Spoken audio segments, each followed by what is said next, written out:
is the most efficient project not only in India but also in Asia. And from here, our journey will take us to KG d-6 basin.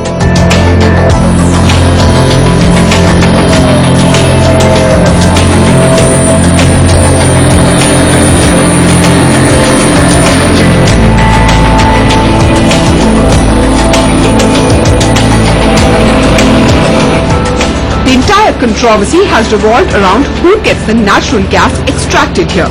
Mukesh Ambani's RIL won a bid to look for gas, which experts say is the future of energy in India and the world. The deal included RIL getting 85% of gas until it recovers its investment of 50,000 crores. After that, RIL gets just 15% of the gas and 85% goes to the government. The government devised a pricing system for the same. RIL would get gas at $2.34 per British unit. Customers would pay $4.2 per British unit.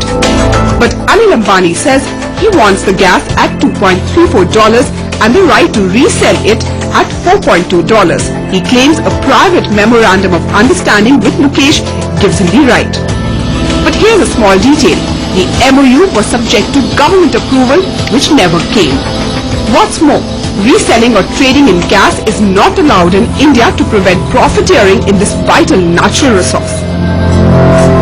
When you look at it, it seems as if the entire issue really becomes of who this gas is of. I want to take it from you. Who does natural gas really belong to? I'll go by the production sharing contract. This production sharing contract is the agreement between Government of India and the contractor, consisting of a consortium of Reliance and NICO. If you go by the contract, one of the first lines that say is that government is the owner of this natural resource. So I don't see any controversy. The contract is very clear. Government continues to remain the owner of this resource. We are a contractor and we take the risk and put in all the investments. Government doesn't take any risk, doesn't put in any investments.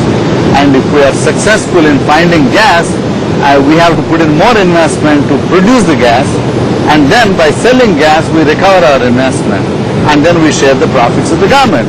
Let's get back to trading of gas. Now that has been in headline news because ADAG has been saying that, well, if they don't have a power plant, they want to trade in gas.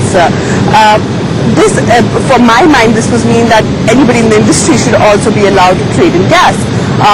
How do you think this could actually impact the industry? I'm actually asking you, of course, you're a party to the entire dispute, but the fact that you are in the industry as well, this would actually be against the entire industry that India can create. See, as government, we are not allowed to trade gas. We produce gas as a contractor to Government of India, but we are not allowed to trade. We can only sell it to one entity who is the actual consumer.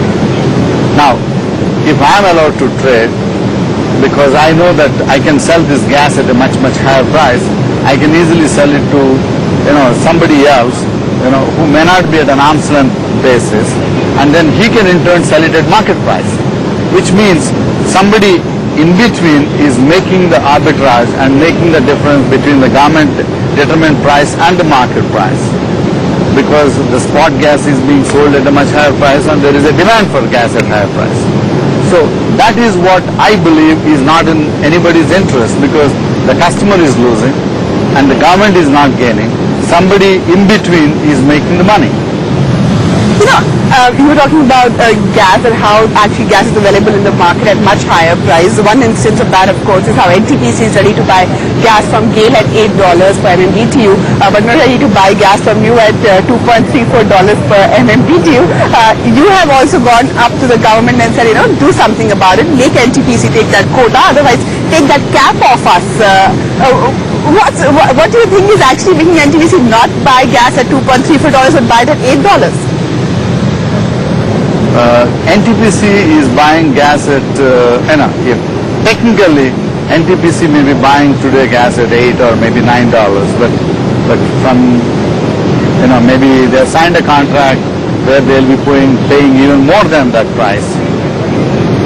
What we have said to the government is, here is a gas that you determine the price at $4.2. So why don't you please have NTPC to take this gas, because it's in their interest and it's in our interest to sell gas to them, and because it's cheaper they should take it.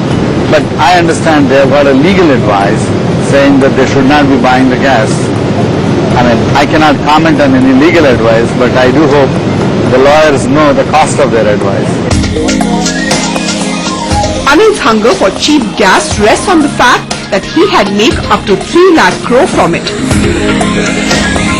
As part of his battle, he's accused RIL of inflating the cost of this project. The government and private analysts don't agree.